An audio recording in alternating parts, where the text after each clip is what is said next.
Hello, everybody, and welcome to a special edition of Self Publishing Insiders. Today, we're doing a pre recorded webinar, and our focus today is going to be on D2D pre-orders. And the reason we're doing this pre recorded webinar is because a lot of our team is at 20 Books in Vegas today. So, we wanted to give you some content that we thought would be useful to you while we are all away.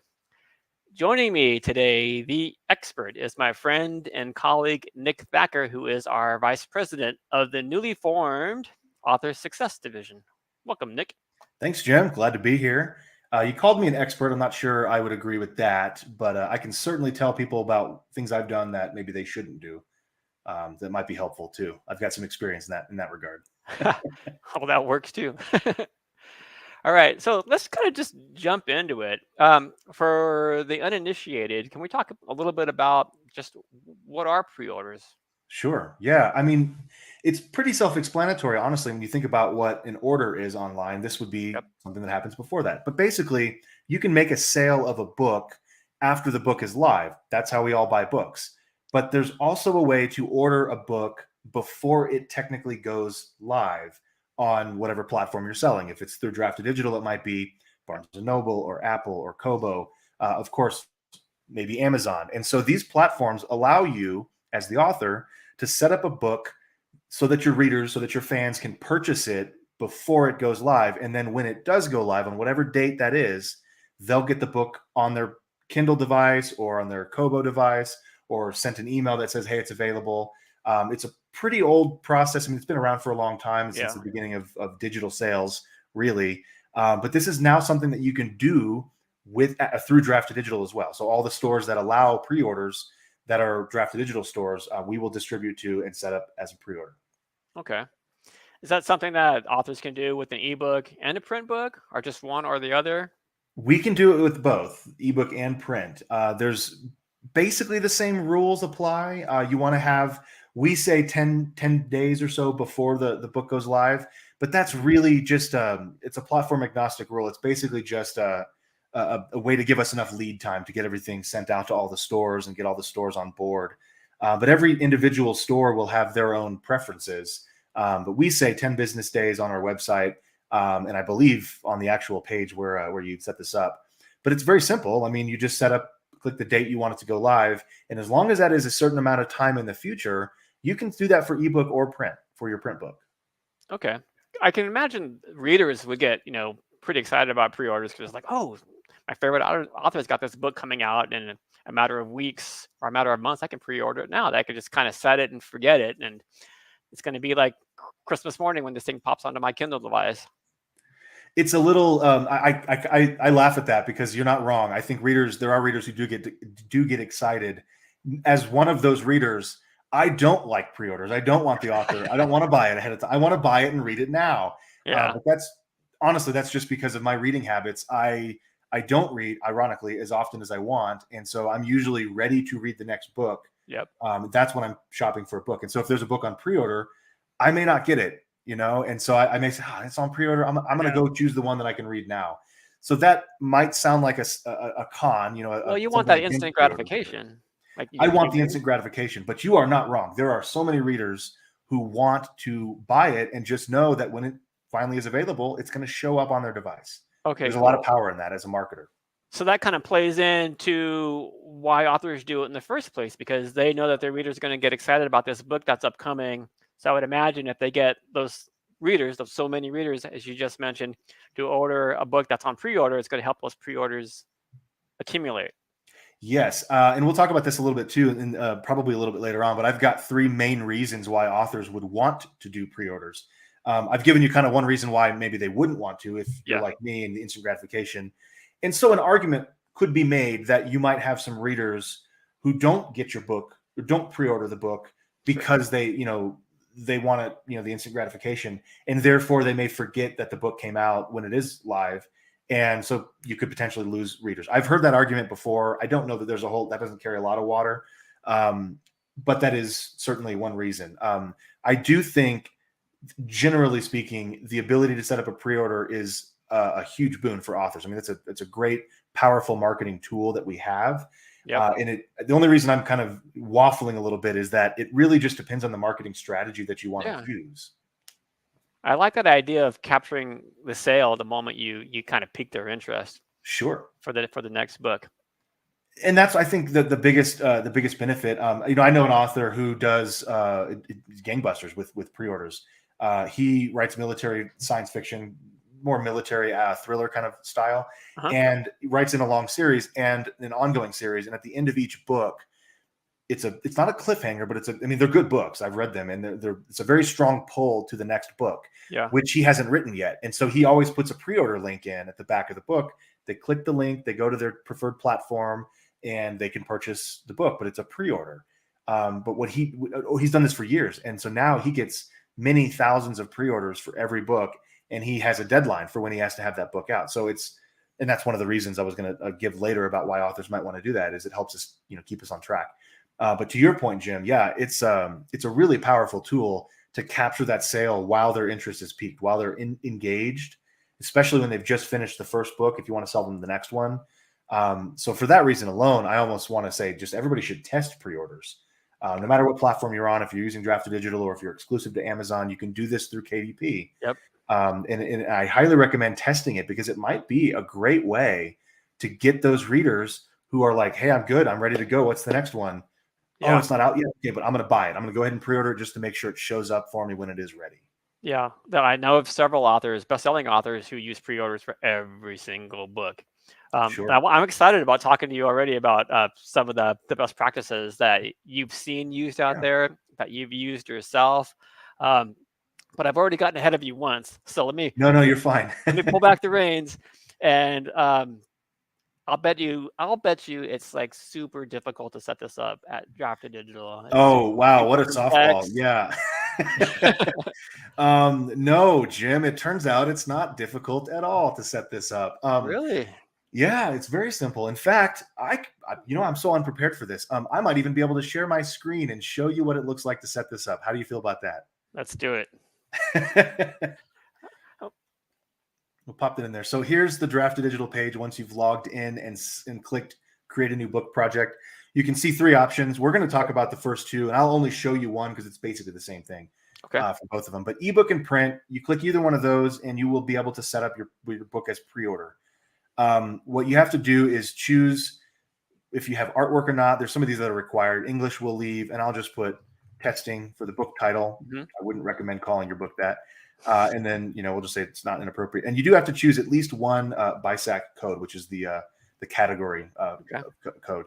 So then when you click Start ebook, you'll go to the next page, and this is where you set up the pre-order. And it's as simple as this. Now, we're not going to do all this. I'm not going to go to the end, but you would upload your manuscript if you have one. And for pre-order, you do want to have a pretty well finished manuscript. It doesn't have to be finally edited. It doesn't have to be completely done. But we don't want blank or placeholder files. It says that right here too. Now, then in the ebook release date, it just says right here, set to a future date for pre-orders. And then if you hover over the tooltip, it tells you must select a date more than 10 days from today. So that's where the 10 days comes in.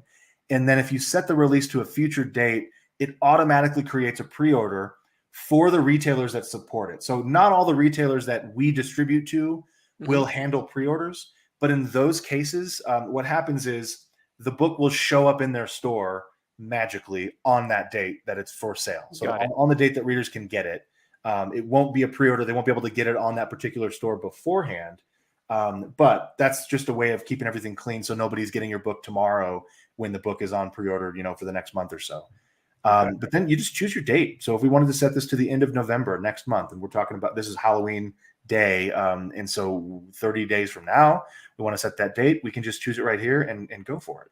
And one thing I don't know, maybe you know this, Jim, how far in advance can we set these up? Is it a year? It's 12 months. Yep.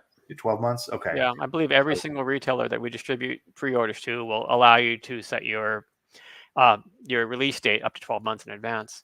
Okay. So that means you have a longer window to accumulate those pre-orders. And that's a good, I was hoping it was 12 months because that's what Amazon allows as well. And so it keeps it easy, keeps it simple. You've probably heard us at Draft to Digital say, we recommend authors go set up their own Amazon accounts and don't use us for distributing to Amazon. They don't really like it. It's not our fault. It's Amazon's fault as usual. But you know, so they have a whole different system. So that's why I mentioned Amazon. They're also, you know, obviously the biggest retailer in the world. And so we recommend setting up your pre-order on Amazon the same way, the same date, all that stuff on our platform as well, which you can do very easily. So that's it. I mean, that's the whole thing, Jim.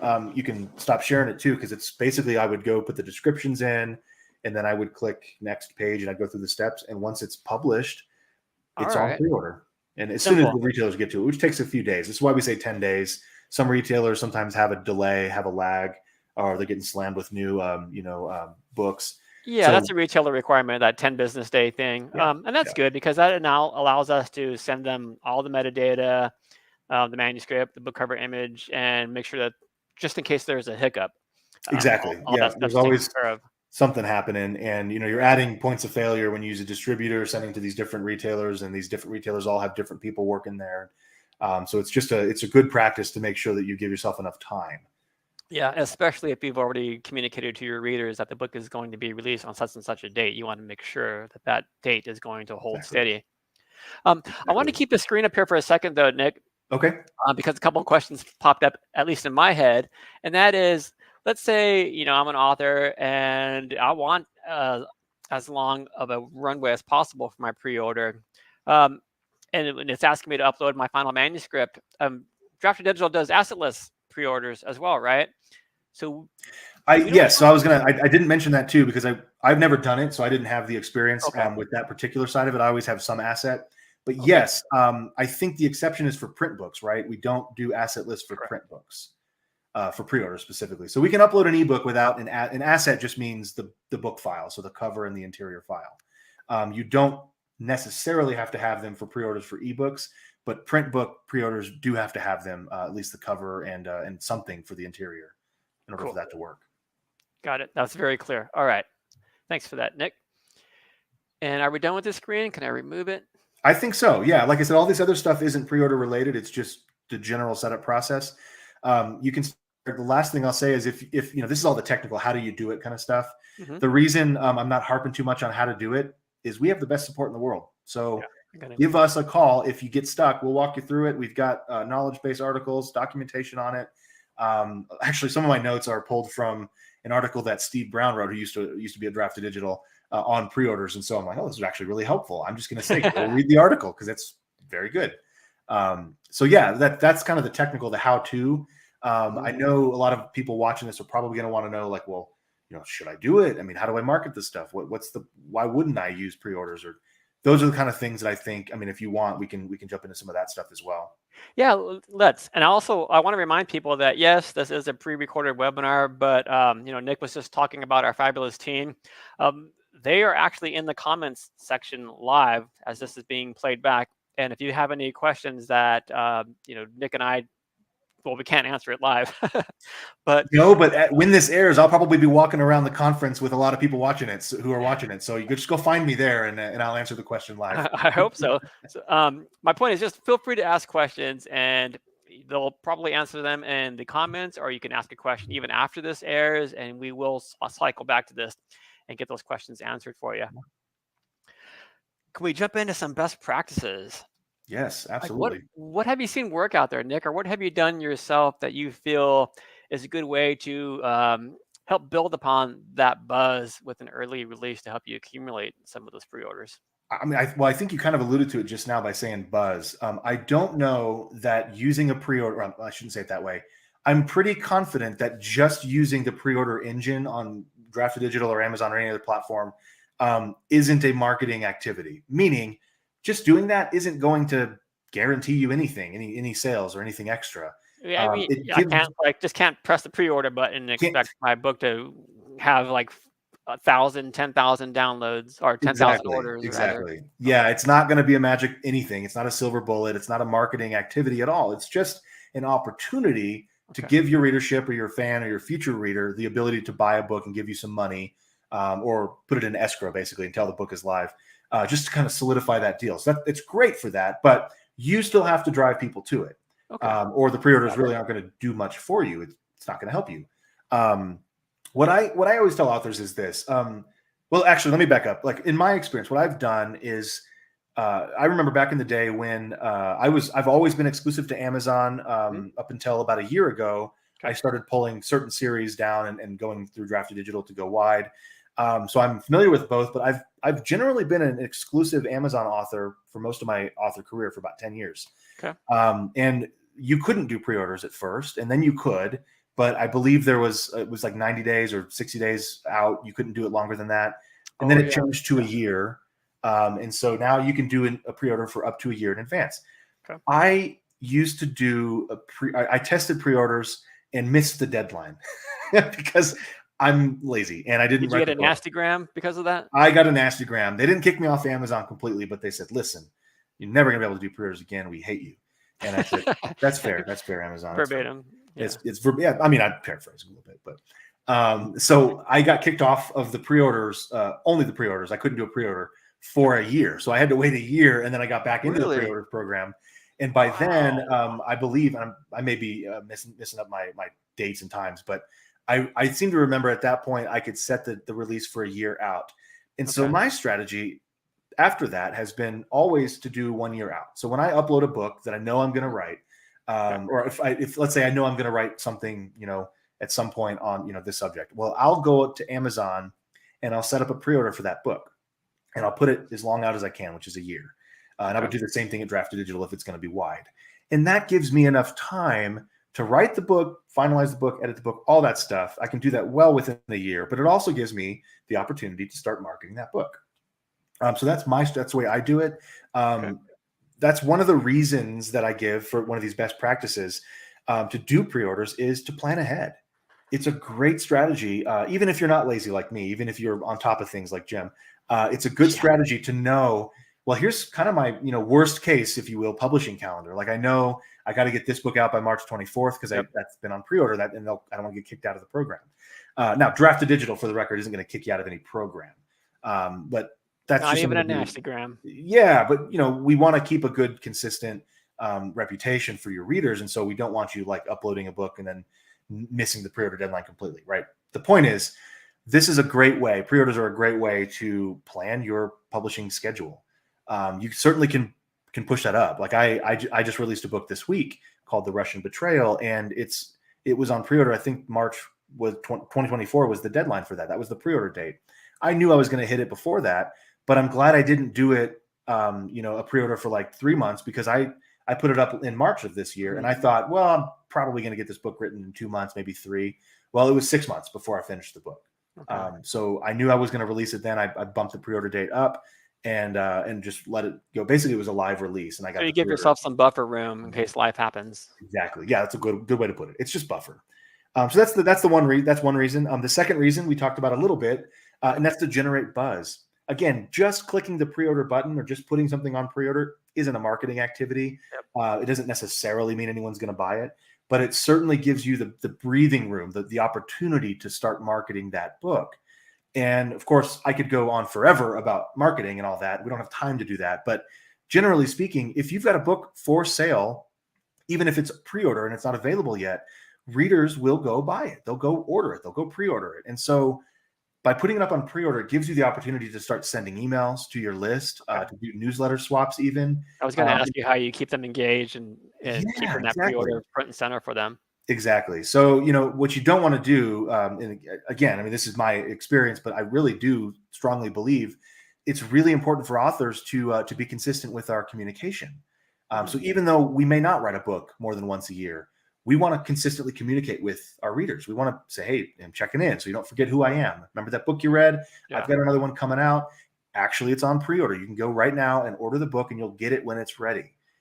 It's just another opportunity to touch base with our readership. And that is so powerful, especially these days when you got guys like me who are emailing everybody all the time and competing. All these readers are trying to figure out which email to answer. So you want to be in their inbox. You want to be communicating with those readers as often as you can without overdoing it. But pre-orders are a great way to do that because you can generate that buzz. I don't have a ton of experience running ads to a book that's on sale as a pre-order. But what I have found work well is put the book on pre-order that's like later in the series and run ads to the first book in the series.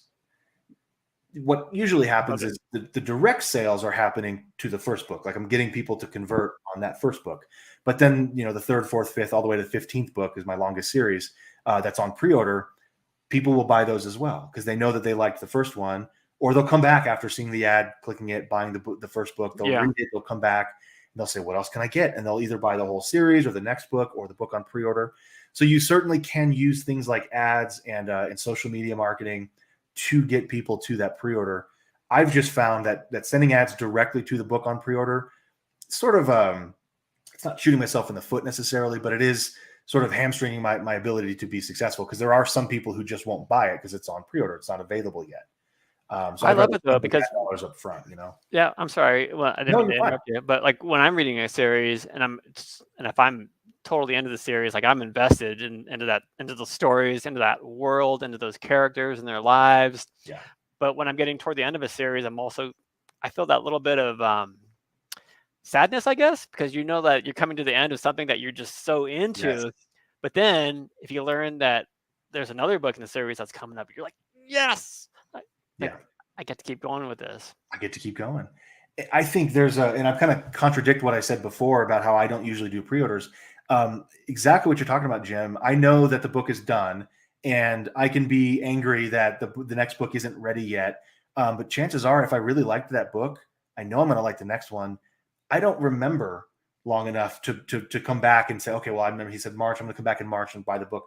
I'll just go ahead and pre-order it. And then it's going to show up it'll be like Christmas in March. Like, oh, I totally forgot I bought that. I totally forgot it was going to come out. Yep. I can't wait to jump in. Let me go read it.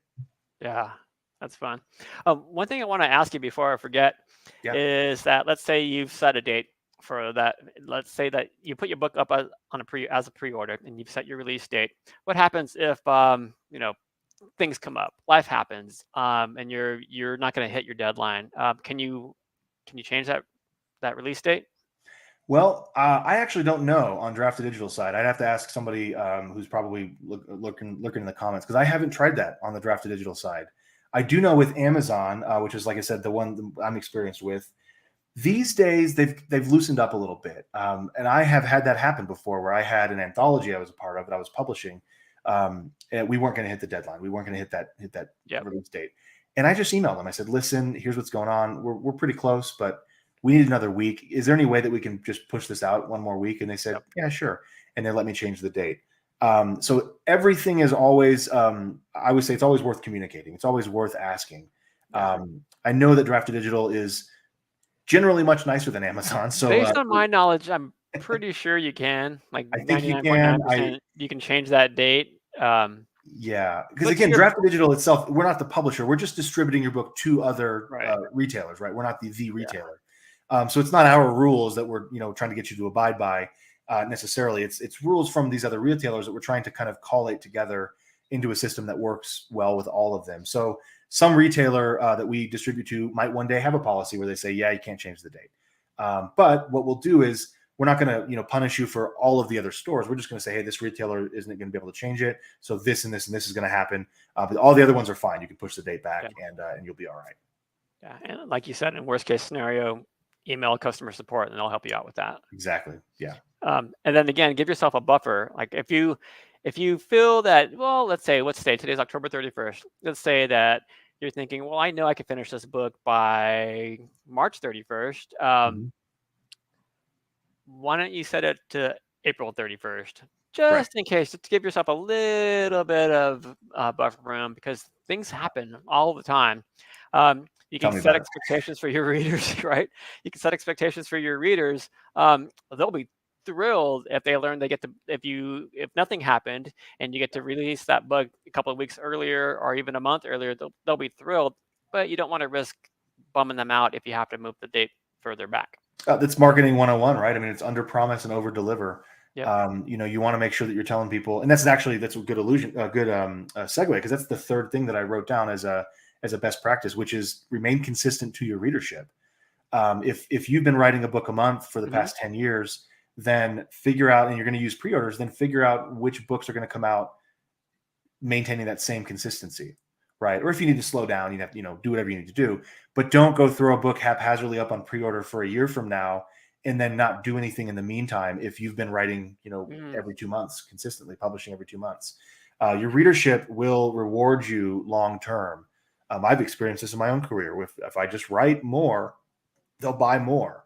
And there's a certainly limit. I can only publish so many books a year, right? But if I set up something on pre-order, what I want to do is make sure I'm hitting that consistent kind of every 2 months schedule or 3 month schedule, which is what I'd like. And our readers will really latch onto that. They may not even actively know that that's what they like about you, but I can think of right now off the top of my head, the 3 authors that I'm currently reading, they have a consistent schedule. And so when I see their pre-orders, it makes sense. I'm okay, this is going to be that month. And then 3 months later, I get another book and then another book. And maybe they might have 3 on pre-order at a time. But it's a great strategy. It kind of goes hand in hand with the first one I said, which is planning ahead. It's a great way to build your publishing calendar for the near future. You just answered a question I was going to ask you, and that is, do you usually have multiple pre-orders on the calendar in a given year, or do you sometimes have one pre-order up and then other books that you're working on that you don't have up as pre-order? No, I usually everything is pre-order. There's some exceptions, some co-written stuff that I haven't been able to push over the finish line fast enough. I didn't want to put that on pre-order, and I'm glad I didn't, because I wouldn't have hit the deadline. But generally speaking, any Nick Thacker novel is going to be on pre-order, either through Amazon exclusively or wide at Draft to Digital. But what's interesting is, Jim, I used to do, I had like the bread and butter series, like the Harvey Bennett series always sold the best. And so I always felt like, well, I need to be writing this because the readers this is what's putting food on the table, Yeah. And then I would start another series, and I would try to write a book here and there. And it was working, but it was too sporadic.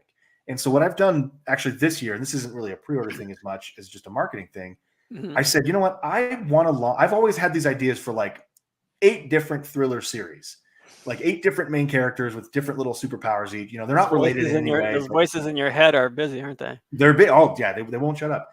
It's really like, hey, could you kill somebody with the doorknob? Could you kill somebody with the microphone? Could you kill somebody with it? And then a whole thriller writers. Right? Yeah. That's how we think. So just be careful when you're next to me at a conference. I know. How can I kill somebody with a piece of swag?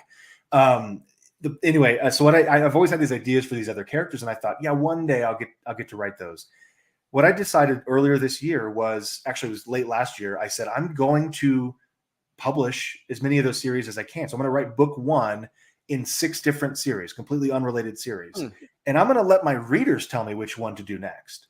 So I needed to use pre-orders for this. That's courageous. I have a bunch of books on pre-order. So I wrote book 1 of the Josh Lane techno thriller series.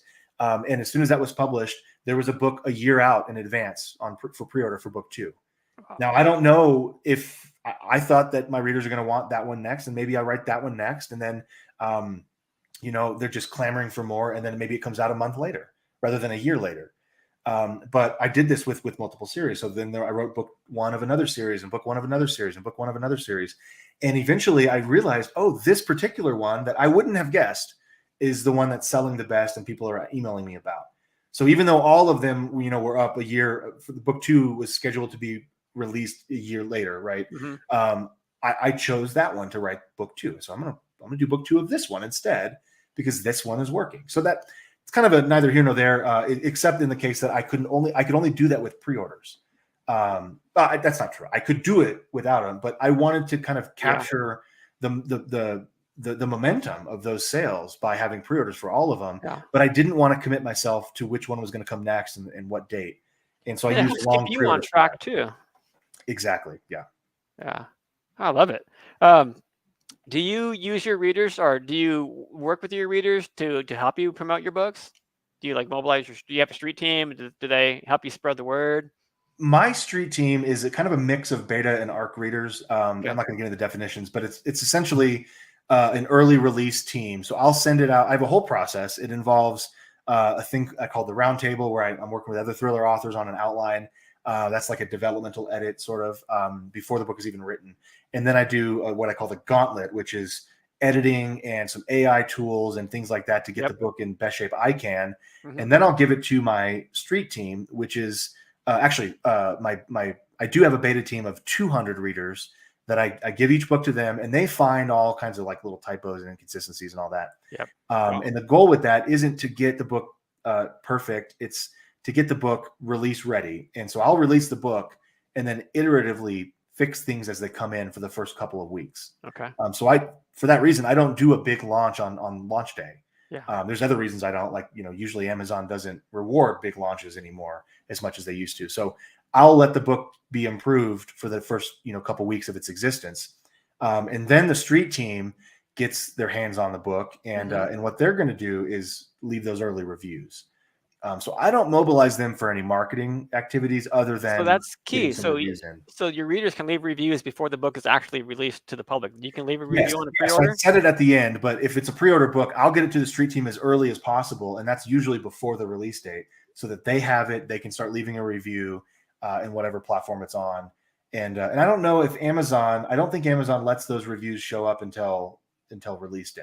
Okay, but that's cool though, because even on release day, you can have a ton of reviews that are just popping. That are yes. If reviews. Amazon played by the rules that they've created, but they don't. They don't even put the rank up for the first few days now, which I've noticed. I believe Apple Books allows reviews to show up before the book is released. I think a lot of the platforms do. I believe even Amazon print books do allow reviews before. I can't. I may be wrong though. I've actually never paid too much attention to that on the Amazon side. But the whole point is, I want people to have the book so that they're ready with their review, so that when I have the book launch, maybe it's a week or 2 or 3 weeks later, I'll email that street team and say, hey, hope you read the book. And I gave you the book for free. Now you give me that review. Make sure it's honest. I'm not soliciting 5-star reviews, but give me an honest review. Let me know what you think. Go put it here publicly. One thing I've experienced with street teams is that even if you're asking them for help, you shouldn't feel bad about asking them for help, because once that book is released and if it performs well in your sales rankings, it's not just your success, Nick. It's like their success too. They get to share in that success with you. I think there's something powerful about that, and you nailed it. And we forget that as authors, especially newer authors who haven't, I don't know if I'm worth it. We have that imposter syndrome, which as a not new author, that we still have that doesn't go away. But there is something about like, wow, I was part of this author's journey. Like I helped with this. If it's, it's Brandon Sanderson, I backed his Kickstarter. Like, it doesn't matter how big the author is. Like, there's still a lot of a really cool, like kind of emotional, benefit that we get as a reader supporting our authors. And that's very true with the street team. I know that there's a lot of people who are mad at me when I don't give them a book, not because they expect a book for free, but because they think they're getting cut out. They're like, I wanted to help. I wanted to, they want to feel special too. Yeah. So you mentioned giving a free book to help incentivize those readers on your street team. Is there anything else that you do to incentivize readers to help you out and help spread the word, or to give those reviews? Well, that's more of a marketing discussion, right? I do a ton of stuff, advertising, social media, email marketing, including sending my own emails and talking to other authors and doing newsletter swaps. These are all ways of incentivizing. Before a book is launched, you can offer this book for free. But one thing I want to kind of drill down on is even if your book is going to be Kindle Unlimited, so exclusive to Amazon, the ebook specifically, there are no rules stating you can't give it away before the book is released, including during this pre-order phase. So what I've started doing, and I'm probably going to try to build something where I can monetize this, is like a book club where people can go effectively get a book before it's released. And this is what Mark Coker calls the pre-sales. But doing this on a small scale for my own website, for my own readers, saying, hey, you can go get this book and start reading it, even though it's on pre-order on Amazon. I'll give it to you now, even though it comes out in a week. And just kind of doing like a monthly $5 a month gets you one of my books, or one of another book of another thriller author that you might like. That's a whole other thing, and I'm going off on a tangent. But I love it though. That's a cool idea. Ideas, yeah. I've heard of some authors, adding some names to the acknowledgement section in the back of their books as well, just doing fun things like that. Oh, sure, yeah. There's all sorts of. I've seen this in the Kickstarter reward tiers too, where, hey, if you give me $100, I'll make you a character in the book. I get to kill you however I want. Nick Thacker T-shirts. There you go. Yeah, that's what everybody wants. Is my face on a pillow. I didn't say that. Okay, take it easy, Thacker. So we'll have a link down there to buy that pillow after the show. All right. Absolutely not. Do you offer special pricing on your pre-orders usually? Do authors do that still? I mean, I remember when I don't. I've sort of I don't want to say trained because I hate that word, but I've sort of gotten my readers to expect my books are $6.99 Sure. full price. If it's full length, it's $6.99. That's somewhat arbitrary, except that originally it was arbitrary, but I've tested that over the years and found that the cost benefit analysis makes sense for that profitability wise. Okay. That's included with pre-order. So what I usually try to do is offer something as a bonus, not price based. So Okay. I'll have the book at $6.99. I'm not giving my mailing list any discounts or anything like that, but I might give them a bonus, a short story or deleted scenes, Got it. if they pre-order the book or do it directly through me. But all of this is marketing stuff. All of this is just things to test and things to try. Yeah. But I have heard of authors doing like a $2.99 pre-order, and then the book goes live at $4.99. So Sure. you order it, and that works like really well if people are used to discounting as the way to motivate and generate sales. Yeah. But you got to Absolutely try communicate that out. that to your readers, like, when this thing is released in a week or 2 weeks or a month, the price is going to go up. So Exactly. And again, it's just putting it at a lower price. That doesn't really do anything because there's already millions of books at that price. Yep. And readers don't necessarily know that that's a deal. But if you communicate it well to them, even at the back of the book, hey, this is on pre-order, but you can get it for a special price up until the day it's released. Click here and they'll see it for $2.99. Absolutely a good strategy to do if discounting is sort of your game. Good stuff. Good stuff. Good advice. Yeah, thanks. Anything else that we haven't hit upon yet that you want to make sure that people know about? I don't think so. I mean, we talked mostly. My examples were pretty much ebook only, but some of those will work for print books. Yeah. Sure. And at the very beginning when I showed my screen, you saw that third box was audiobooks. Yes. I haven't touched audiobooks on the Draft Digital platform yet because I've already got contracts with pre-existing contracts with other publishers and all that. But if I have any advice to any author listening to this, not necessarily pre-order related at all, pay attention to audiobooks because Draft Digital is making strides towards doing all sorts of really cool stuff with audio in the future. New retailers are showing up every day. Obviously, our deal with Apple doing a narration, computer narration, and there's all sorts of things that are happening. It's like this bubbling, I don't know what the right word is, but it's an exciting cauldron of opportunity. We're recording this on Halloween. It's a cauldron of opportunity. Yeah. With I guess we're the witches like going like this, right? Draft Digital people. No, the point is this isn't pre-orders related at all. It's just really think about your audiobook strategy going forward because it's such a fast growing market slice, and it's still only like 2% of the overall reading population, I think. So we didn't even get into audiobooks, but you can do some pre-order stuff on some retailers with audiobooks as well. But just basically, I just wanted to kind of put that little message in there that keep following us, keep paying attention to what Draft Digital is doing, because if it's something that that authors can do, we're gonna try to offer it to authors. And I think audiobooks is the wave of the future. Yeah. It sure seems like that, doesn't it? It sure seems like it. Yeah. All right. Well, I think we're going to come to a close here. Nick, thanks again for your time, man. Really, really appreciate it. You've been out there for a while. You always offer just a wealth of advice. That's why you're always invited back to these conferences and invited to give presentations all over the place. No, I paid a lot of money to Craig to let me in to speak. So but I made it seem like he invited me. No, I'm just kidding. I looked at the timing of this when this usually goes live. I believe that unless my time zones are wrong, I believe I will literally be on stage in one of the rooms doing one of my talks while this is going live. So this is like the first time I've ever. You literally can be in two places at once. Yeah, it's awesome. Yeah. Okay. Good for you. I want to remind everybody to like, share, comment, and subscribe to these videos. We really appreciate it when you do that because it helps the algorithms on YouTube point more viewers to our episodes there, and it helps us attract even more experts to help you with your author careers. Also, be sure to bookmark d2dlive.com because every week we update that page so that you know what the next topic is going to be and who the next guest will be. And if for some reason you are not yet a D2D author or publisher, why not sign up for your free Draft Digital account today?